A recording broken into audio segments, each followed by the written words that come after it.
महागारी सूर्यकोटि समप्रभा निर्विघ्नं कुरु देवं सर्वकार्येषु सर्वदा गणनाथ रवि शुक्र बृहस्पति पंचैतानि स्मरे नित्यविदवाणी प्रवर्तते गुरुर्ब्रह्मा गुरुर्विष्णु गुरुदेवो महेश्वरा गुरुर साक्षात् परब्रह्म तस्मै श्री गुरवे नमः। श्रोता वक्ता तोचे तो देवा श्री रुक्मिणी वरा पांडुरंगाय नमः। कुंडलिकावल्यार विठ्ठल श्री ज्ञानदेव तुकाराम पंढरीनाथ भगवान की जय। गोपाल कृष्ण भगवान की जय। श्री गणेशाय नमः। श्री सरस्वती नमः। श्री भगवंताय नमो नमः। पूर्वाध्यायी निरूपण जिवंताचे अवधर्य देही कजाणा झाल्यावरी सप्तदशात भगवान खगेश्वराला गोन बोलिलाय। असो विद्यादेवी सरस्वती गणेशाचं स्तवन करून कथेला सुरुवात। पांडुरंगा गुरु प्रथम नमन दुसरे जण सांगतात या त्यांच्या कृपा आशीर्वाद आणि कथेचा विस्तार बाबाजी सद्गुरुत असतो का। बसलेले सर्व श्रोते मंडळी साधू संतांना साष्टांगपणे पात करून कथेला सुरुवात करतेच अनुसंधान। मागच्या अध्यायाच्या ठिकाणी भगवंताने गरुडजीला जिवंत असताना कशा प्रकारचं श्राद्ध करायचे याची माहिती सांगितली। ते झाल्यानंतर आता 17व्या अध्यायाच्या ठिकाणी भगवंत गरुडजीला काय सांगू लागले ऐका। गरुडाय अग्नि दाम्पत्य परमशुद्ध जगाताय तया माझी एक झाला मग एखादं म्हणले असणार हे गरुडजी ऐका म्हणले असणार एखादं म्हणले असणार ग्रहण करावं। सपिंडादिक सर्व मिळून निधन करावे तया लागुनी पात्रे देवावी येतात आणि अग्निहोत्रे द्विजांचे। 3 प्रकारचा अग्नी म्हणले असणार 14 प्रकारचा अग्नी पण त्याच्यात 3 प्रकारच्या अग्नी असणार त्या अग्निहोत्री ब्राह्मणाला संपावं। दक्षिण अग्नी ग्रहपत्य अग्नी आणि म्हणले असणार अवीर अग्नी अशा प्रकारचे 3 अग्नीनं त्याचं प्रेत असणार संपून टाकावा। त्याच्यानंतर पिंडीतील लोकांनी सर्वांनी मिळून त्याचं असणारं दहन केल्यानंतर यथाविधी त्याची जी काय अग्नि हवन करताना जी काय पात्र होती ती पात्र त्याच्या बरोबर असणारे विसर्जित नदीमध्ये करायचे म्हणतात। याचा असे पृथक प्रयोग यास्तवा त्या टीका सांगाई न केली विस्तार वैद्य कसरती संध्यान मानावा। आणि ही असणारा जी काय अग्निहोत्री ब्राह्मण आहे त्याचा अंतिम संस्काराचा विधी वेगळाच आहे म्हणजे असणारा म्हणून त्याचा विधी करत अतिशय भीतीदायक विधी आहे म्हणले असणार म्हणून त्याची असणारा टीका किंवा म्हणजे असणार त्याचे जी काही इतर विस्तार अजिबात केला नाही। श्रोते मंडळीनं त्याच्याविषयी एवढ्यात लगेच कसं सांगितलं कसं ग्रंथकर्त्याने वर केलं तर असं मनात आणू नाही म्हणतात। सुसगमन विधी आता श्रवण करिका कश्यप सुता दारुण पाशे बांधून प्रेत नरकांडे तया मधुत्या। आता असणारा सहगमनाचा विधी भगवंत गरुडजीला सांगू लागलेला आहे। गरुडजी ऐका की यमपाशाने ज्यावेळेस प्रेताला असणारा बांधून नरकाच्या ठिकाणी यमदूत नेत असतात तेव्हा पावताय यातना ताना यमकिंकराचे असे स्वाधीन स्वकर्म वेठेत दिनवदन नरकस्थानी तिष्ठता। म्हणजे असणाऱ्या अतिशय आपण असणाऱ्या किती दुःख यम मार्गाने ते दुःख असणारं दुःख घेत म्हणजे यमनगरीमध्ये असणारा पोहोचला जातो आणि यमाच्या दूतांच्या हातामध्ये असणारे असतो आणि देन वाणी असणारा नरकाच्या ठिकाणी उभा राहिलेला असतो। त्याचे पत्नी करिता सहगमन उद्धार त्याचा वय जाणार गारुडे सर्प काळे वेळातून स्वबळे जाण व्रतराज सोडवे पत्नी। मग म्हणजे त्याच्या तो असणारा यमनगरीत उभा राहिलेला असतो खाली मान घालून आपलं दुःख झालेलं सहन करत आणि यदा कदाचित त्याच्या जर पत्नीनं म्हणजे असणारा त्याच्या बरोबर सहगमन जर केलं तर त्याचा उद्धार तिथं असणारी करून त्याचा उद्धार होतो त्याला सद्गती प्राप्त होते।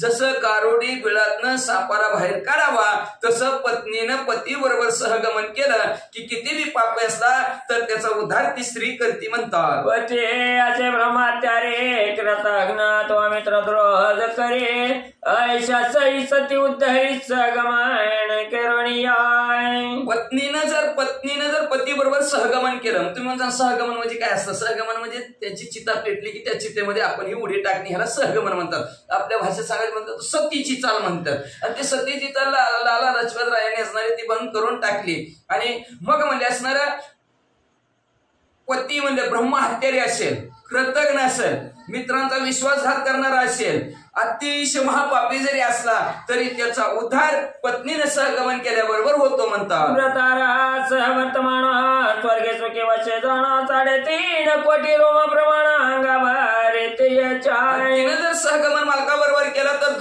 दोघं म्हणजे असणारे स्वर्गाच्या ठिकाणी आनंदित राहतात. कित्येक वर्षी आपल्या अंगावर 3.5 कोटी केस तेवढी वर्षे म्हणजे दोघं सुखाने आनंदात स्वर्गात राहतात. सहस्र वर्षपर्यंत स्वर्गीचे सोहळे बघेत पिता मातेचे कुळतारित सहगमन करीत जे सती असणारे 3.5 कोटी हजार वर्षे सुखाने स्वर्गीच्या सोहळ्याचा उपभोग असणारे पती पत्नी घेतात म्हणजे असणार. आणि जी मालकाबरोबर सहगमन करते ती म्हणजे असणाऱ्या आईकडचे 21 कुळ्या आणि म्हणजे सासरेकडचे 21 कुळ्या असा 42 कुळ्यांचा उद्धार ती स्त्री करते म्हणतात. शेतेन कुळे तारे जिवंतपणे अवमान करे दोष्ट चित्ते प्रतिकूलणारे वर्ते जरे काम क्रोध मोहे. अशा प्रकारे तिन्ही कुळाचा उद्धार करणारी असणारी स्त्री आहे पण जिवंतपणे तिचा अवमान करते. तिला आहे का नाही लक्ष्मी म्हणून आणायची पुन्हा तिची हेळसांड करायची अशी माणसं करतात म्हणजे असणार.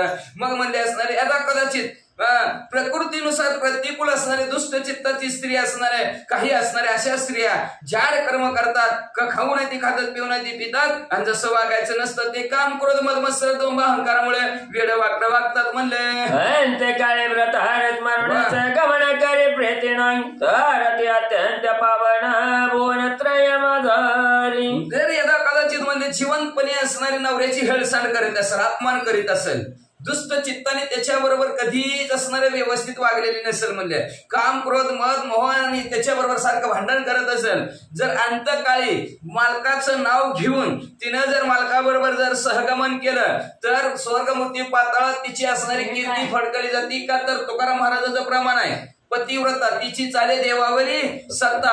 पतिव्रता असेल तर तिची देवावर सुद्धा सत्ता चालते नाही का. आपण म्हणतो ती वटाची पूजा करताना सत्यवान सावित्री पतिव्रता होती मालकाची सेवा करत होती आणि त्या मालकाच्या सेवेवर तिची देवावर सत्ता झाली आणि तिने आपल्या असणाऱ्या कुळाचा उद्धार केला म्हणतात. लहान तिचे बाळका आणि गर्भिणीचे देकर तू प्राप्त नवता सम्यक सहगमन कदापि न करावे. जिचं बाळ लहान आहे जी गर्भ अवस्थेत आहे ऋतुकाळ पावलेले तिनं म्हणजे असणार सहगमन करू नये असं शास्त्र सांगतं. ते रजस्वला असते आणि सहगमन करू लागले तरी ते विषयी रीती चांगली ऐक गरुडा सावधान. पण एखादी स्त्री रजस्वला आहे आणि रजस्वला स्त्री असणारी तिची इच्छा झाली नाही मला मागं राहून काहीच करायचं नाही मला जगायचंच नाही म्हणजे मला का बरोबरच जायचंय असं जर तिने हट्ट धरला तर ती रजस्वला स्त्री असणारी शुद्ध करायची. कशी शुद्ध करायची ऐका. द्रोणा परिमित चाळीसे द्रोणाना विचार पाहिलीशी त्या कांडा वया द्यावे तिशी बळे मुसळाशी आघात करवावे. तिला जर सिद्ध करायचं असेल तर काय करायचं 2 पुरण म्हणजे 4 पहिल्या साळे घ्यायच्या मुसळ टाकाय असणाऱ्या त्या उकळामध्ये टाकायच्या तिच्या हातात मुसळ द्यायचं आणि तिला ती 4 पहिली साळ्या कांडायला लावायच्या. बळे करिता मुसळा घाता योने पासून हृदय स्रवत वेळ दस्क झाली आणि चित्त मृतिका दिसणारे वेगळी. मग ती ताकदीने असणारी ती साळ्या कुठत असताना म्हणजे तिचं रक्तस्राव होतो म्हणजे असणाऱ्या मग रक्त बंद झाल्यानंतर तिला मातीने आंघोळ घालावी. बळे करिता करो मग दिन प्रमाण 30-20 गाई 10 गाई दाना ब्राह्मणाची सांग देऊन त्यांच्या वचने शुद्ध व्हावे. दिवसाप्रमाणे किती दिवस झालं 3रा दिवस असेल तर 30 गाई मग 2रा दिवस असेल तर 20 गाई आणि पहिला दिवस असेल तर 10 गाई असं दिवसाप्रमाणे गाई दान द्यायच्या आणि मग म्हणजे असणार त्यांच्या ब्राह्मणाच्या बोलण्याने शुद्ध होऊन म्हणजे सहगमन करावं. मग चितेत शरीर होमावे ब्राह्मणी ब्रह्मशासन बरवे प्रतक चिंतेत न दग्ध करावे विजयशास्त्र स्वभावे पती मेल्य. मग तिनं काय करावं म्हणजे असणार असं जर असणारी अवस्था शुद्ध झाल्यानंतर चितेत आपल्याला जे काही शरीर आहे ते टाकण्या अगोदर म्हणजे असणार देही असून विदेही अवस्था व्हायची. शास्त्राप्रमाणे ब्राह्मण जसं सांगतील तशा प्रकारचं आचरण करायचं. त्याच्या अस्त्यानवर मग करावे सहगमन 7 स्त्रियेचे आचरण गरुडा जाण निश्चय. एखादा म्हणजे असणारा दुसऱ्या देशाच्या ठिकाणी मरण पावला पत्नीला कळलंच नाही तिकडं त्याचे अंतिम संस्कार झाले पण हिला सहगमन करण्याची इच्छा झाली तर काय करायचं त्याची असणारी हाडं आणायची आणि त्याच्या हाडावर चितार रचायची आणि त्या हाडाबरोबर असणाऱ्या चिता रचल्याबरोबर चिता बेडल्याबरोबर त्याच्या बरोबर असणारे हिनं सहगमन करावं म्हणतात. पती रात्री पावला मरण तरी सूर्योदयी पती रात्री पावला मरण तरी सूर्योदय आचार्य बोलावून सहजान विधी श्रवण करून संभाळ संपूर्ण सिद्ध करावे. मग एकदा कदाचित असणार रात्री जर पती मरण पावला तर सूर्य उदयपर्यंत वाट पाहावी. सूर्य उदय झाल्यानंतर सकाळ झाल्यानंतर ब्राह्मणाला बोलवावं आणि त्या ब्राह्मणाला सांगावं मला सहगमन यांच्या बरोबर करायचंय. मग असणारं ते ब्राह्मण जे जे काय साहित्य लागतं ते सर्व साहित्य गोळा करायचं. शव घेऊन जावे स्मशानी वेदी करावे अग्रस्थानी विष्णू पूजन उपचार करून यथाविधीने कर्म की जय. मग असणार ते प्रेत असणार घेऊन स्मशानभूमीमध्ये गेल्यानंतर अग्नी असणारा तिथं स्थापन केल्यानंतर त्या भगवंताची तिथं असणारी मूर्ती त्याचं पूजन करायचं. त्याचे असणारे पूजन केल्यानंतर शुद्ध देशी चिता रचावी काष्टे कुष्टे करावे गोमय लिप्त बरवी करून स्नान करावे. असणारे शुद्ध लाकडाने असणारे चिता रचावी. त्याच्यानंतर झोपडीसारखी चिता रचावी. त्याला असणाऱ्या गायीच्या शेणाने असणारं सारवून घ्यावं म्हणजे असणारं मग असणारे स्नान करावे. वस्त्र नेसावे नव्हताना मग रावे स्वस्ती वाचन लक्ष्मी नारायण देवीच्या पूजन दुपारी उपचार करावे. वस्त्र अंगावर परिधान करायची. मग स्वस्ती कल्याणात्मक सुखदायक असणारं स्वस्ती वाचन करायचं. लक्ष्मीनारायणाची आणि ब्राह्मणाची पूजा करायची. धूप दीप अक्षदा आणि गंध लावायचा.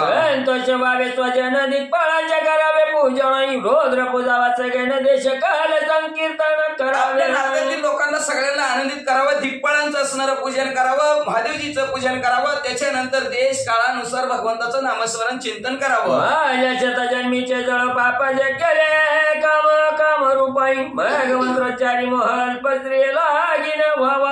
मग म्हणजे असणार प्रार्थना करायची. अग्नी समोर उभा राहून म्हणजे असणार माझ्या 7 जन्माचं असणारं पाप जळून जावं. जी काय ज्ञानाने किंवा अज्ञानाने झालेली पाप आहेत सगळे असणारे माझे मंत्र असणारे संपून जावेत. पण असणार आता स्त्रीला मंत्र म्हणता येत नाही. मंत्र म्हणता येत नसेल तर काय करावं. मंत्राची टीका न करावी यात टक्केली स्तभावी संस्कृता माझी म्हणून बरं विश्वते जनी समजावे. काय मंत्र म्हणायचा तो मंत्र संस्कृतामध्ये म्हणले. मग संस्कृत मधला मंत्र आहे त्याची मंत्राची मराठीत असणारी टीका करतायत ना. टीका म्हणजे काय संस्कृत मराठी करणं ह्याला म्हणतात टीका. जर आपल्या टीका म्हणलं की नावं ठेवायचं आहे ते म्हणते. तसं नावं ठेवणे नव्हे. टीकामध्ये महाराज की भाषांतर त्याचं करता येत नाही म्हणजे त्याच्यामुळे असणारा तिथं मंत्र लिहिला नाही. तो मंत्र संस्कृत मध्येच म्हणावा म्हणतात. संपूर्णता करावी अर्पावी पुष्पांजली भरवी वस्त्र अलंकार दाने द्यावी पुत्राधिक आशीर्वाद द्यावा. अशा प्रकारची पूर्ण तयारी करावी. नंतर असणारे फुलं अर्पण भरपूर असणारे त्या अग्नीच्या ठिकाणी करावेत आणि आपल्या जी काय मुलं असतील त्यांना चांगला आशीर्वाद देऊन साधविले चितेवरी चढवून वन्नीते नमस्कार करुणे मंत्र वदावा वदनी चितिस्तो भगवान नित्याधिक. साधवीने ते चितेवर चढल्यानंतर असणारा अग्नीला नमस्कार करावा आणि मुखाने मंत्र म्हणावा. कुठला चितोस्तो भगवान नित्याधिक.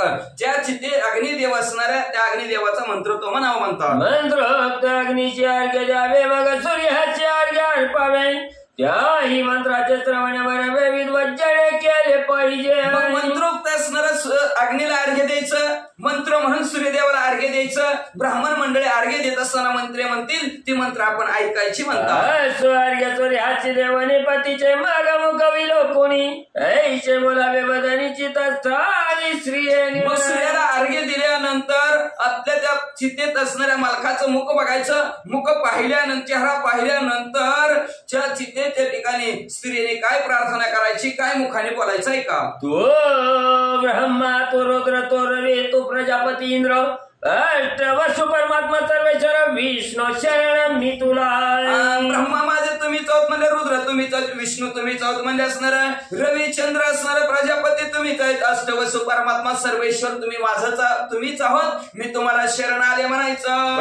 ते रपे तोचे जाणायचा विष्णू रूपे पती भावण स्वर्गीय नक्की करीत गमन मी पाठी मागून येईन.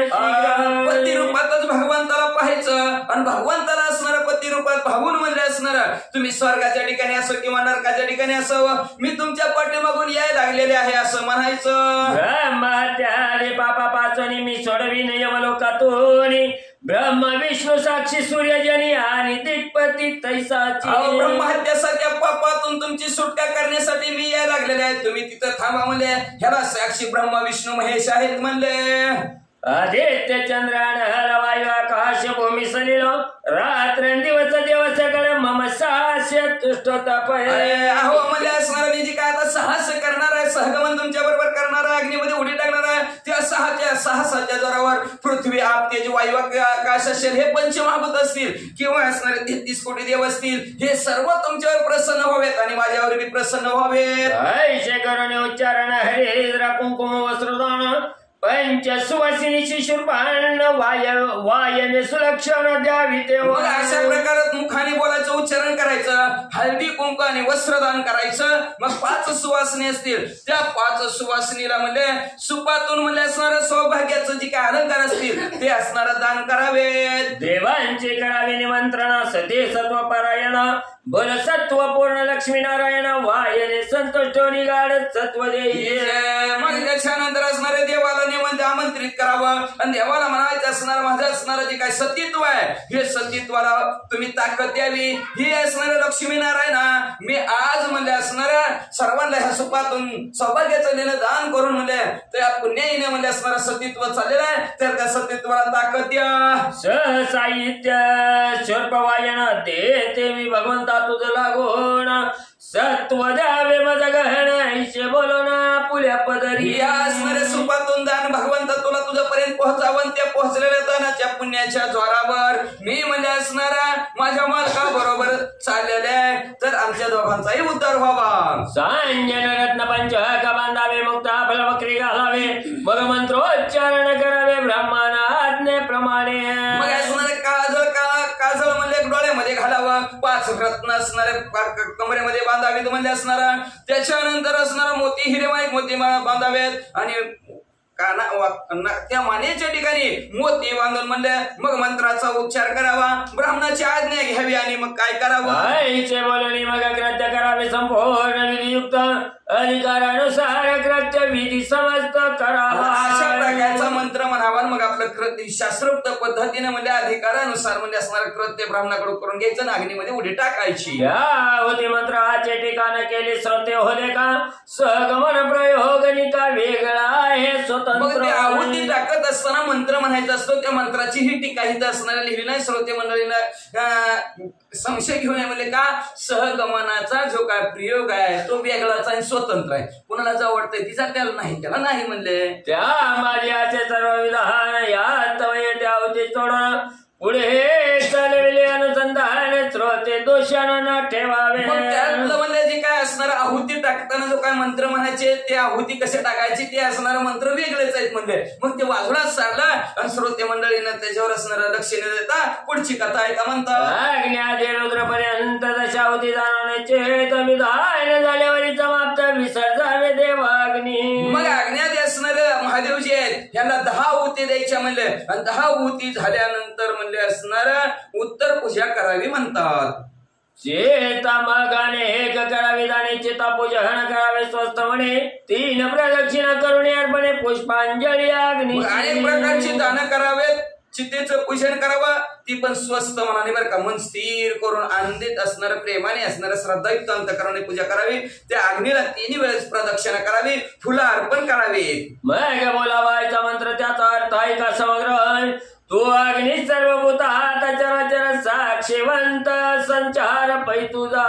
मग म्हणजे तिथं हात जोडायचं हात जोडून त्या अग्निदेवाला प्रार्थना करायची. कुठला मंत्र म्हणायचा तर तू अग्निदेवा सर्व भूतांच्या चराचराच्या ठिकाणी जठर अग्नी म्हणून वास्तव्य करतो बरं का आपल्या का तर आपण खाल्लेलं अन्न कच्चच असतं परत ती शिजवतंय पचवून टाकते. अहम वैश्वानरुम जीवित आश्रितम पश्चिमी अन्नम चतुर्विधम कसलं बी 4 प्रकारचं अन्न खाल्लेलं पचवायचं काम तो जठराग्नीच्या रूपात भगवंत तिथं वास्तव्य करतो. तो आपला असणारा सर्व अन्न पचवून टाकतो.